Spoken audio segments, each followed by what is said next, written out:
Visit the Ebright farm in the Siouxland of South Dakota, and you just might see a page right out of mostly forgotten farm tractor history. It's Wayne Ebright proudly driving his Wetmore 1225, which was built not far away in Sioux City, Iowa. The tractor was built in 1920, and Harry Wetmore was the builder and the founder of the company. And he sold Chalmers cars, and he was a distributor for Waterloo Boy tractors. And John Deere bought out Waterloo Boy, so he decided to build his own tractor and sell that.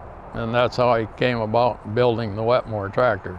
And he got everything going, built a factory in Sioux City, started producing tractors. And we don't know for sure how many were made. Maybe in that range of 300 tractors were built.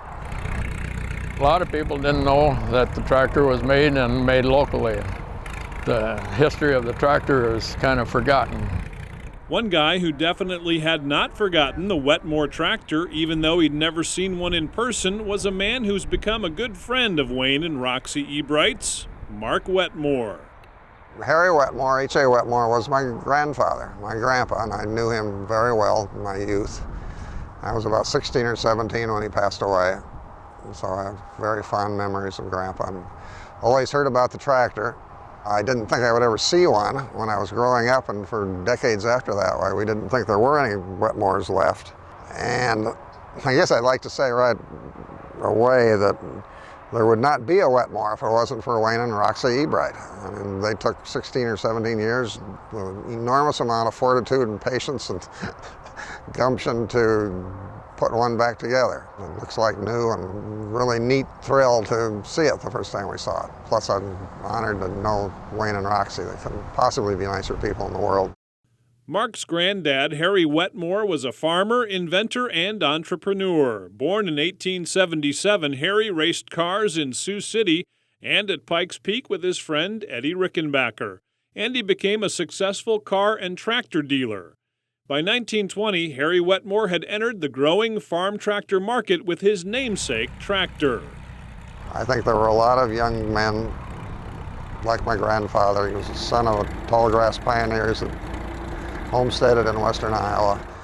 And it was this new technology. Cars were new, tractors were new, and they were trying to make their fortune in a new industry. It was a sort of a time of a lot of entrepreneurs that tried things, and some made it big and some didn't, but he sort of fit into that adventurous time and sold cars and raced cars. And when John Deere took the Waterloo Boy franchise away from him, he decided to build his own tractor. It just kind of fit into his personality and into the times he lived in, I think.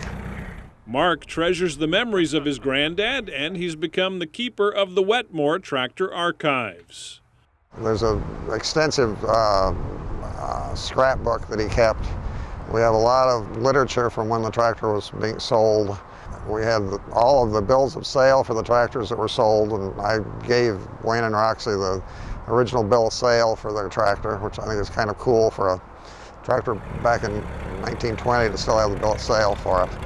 The road to recovering history and restoring this Wetmore tractor was long.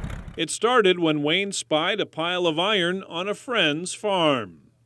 A friend of mine, he had a frame down there sitting in his trees, so we asked him what that frame was. He said, "That's for a Wetmore tractor." And I said, "You want to sell it?" And he said, "Sure, I'll sell it to you." So I bought the frame, and that started the project. So we started looking for parts, advertised in Sioux City Journal for parts. My wife, Roxy, she helped a lot. And so we went to the library down in Sioux City and did a lot of research there. We had the front end, the frame, and one rear wheel and the rear end. That's all we had when we first started. And it took about 3 years to get the rest of the parts lined up and get everything that we needed.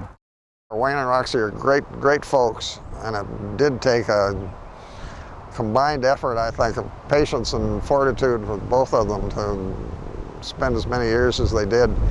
When they got started, they didn't have any certainty that they would be able to find all of the parts that they needed. But they kept at it and spent years and years looking, and they did find everything. Altogether, it took Wayne and Roxy more than 15 years to track down the parts and the correct engine for the Wetmore 1225. When we got the tractor, parts to the tractor and everything, we stripped it all down. They used a Torbenson rear end, and they used a Fuller Brothers 3-speed transmission, and then they used the Waukesha and Model FU. It's a split block motor, an aluminum crankcase, magneto, the water pump. It's a good engine, heavy built. It's rated at 12 horsepower on the drawbar and 20 on the belt. With the Waukesha engine providing 12 horsepower for plowing, Harry Wetmore used print advertising to promote the tractor, saying it would pull like a team of bull elephants. Basically, it's built simple and easy to operate, and it had good power. Second gear is a direct drive in the transmission. They used that for the plowing gear, and that clipped along at a pretty good speed plowing, pulling a 214 bottom plow.